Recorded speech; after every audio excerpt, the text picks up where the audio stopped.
Cop thinks his badge protects him until he brings the wrong man to court, and everything implodes. What happens when a badge becomes a shield for prejudice? But the truth refuses to stay silent. In the small town of Fairview, where whispers of division linger like morning fog, Officer Daniel Holt believed his authority was untouchable.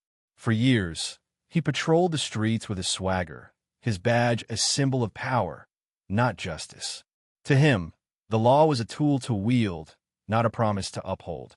But on a sweltering July afternoon, one reckless decision would unravel his world and expose a truth far bigger than himself. Holt had a reputation in Fairview's predominantly black neighborhood of Willow Creek. His stops were frequent, his suspicions quick, and his arrests often baseless.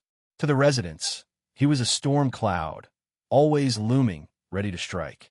Profiled again, they'd mutter, as his cruiser rolled through their streets, his eyes scanning for any excuse to pull someone over. Most complied, knowing resistance only tightened the cuffs. But Marcus Tate was different. Marcus, a 42-year-old mechanic with hands calloused from honest work, had lived in Willow Creek his entire life. He was a father, a husband, and a man who carried himself with quiet strength. He'd seen men like Holt before, officers who saw his skin before his humanity. Marcus wasn't naive, but he believed in fairness, in the idea that truth could still prevail. That belief would be tested the day Holt's cruiser pulled him over on a quiet street. "You fit the description," Holt barked, claiming a robbery suspect was on the loose. Marcus, calm but firm, asked for details. Holt offered none, only a sneer and a command to step out of the car. The stop escalated quickly. Holt's voice grew louder, his hand resting on his holster. A crowd gathered, phones out, recording. Marcus complied, but not without stating, "This ain't right, and you know it." Handcuffed and humiliated, he was hauled to the station, charged with resisting arrest and obstruction, despite no evidence tying him to any crime. The courtroom was packed the day of Marcus's hearing. Holt sat smugly, certain his badge would carry the day. He'd testified before, his word always enough to convict. But Marcus wasn't just any defendant. He'd spent weeks preparing, gathering witnesses, and working with a young public defender named Sarah Chun, who saw in Marcus a chance to expose a deeper rot. Sarah had uncovered a pattern.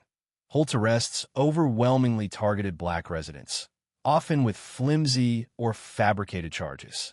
This wasn't just one bad stop, it was a system of bias shielded by a badge. As the trial began, Holt took the stand, his story polished but hollow. He claimed Marcus had been aggressive, a threat to public safety. But Sarah was ready.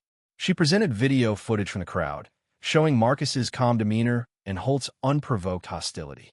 She called witnesses neighbors who'd faced similar harassment from Holt. The courtroom buzzed with tension as the judge, a stern woman named Evelyn Carter, leaned forward, her eyes narrowing.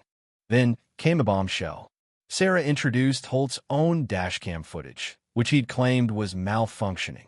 A tech expert had recovered it, revealing Holt's racial slurs and baseless accusations during the stop. Gasps rippled through the room.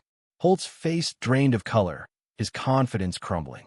Marcus sat tall, his eyes locked on the officer, not with anger, but with the weight of a man who'd carried this burden too long.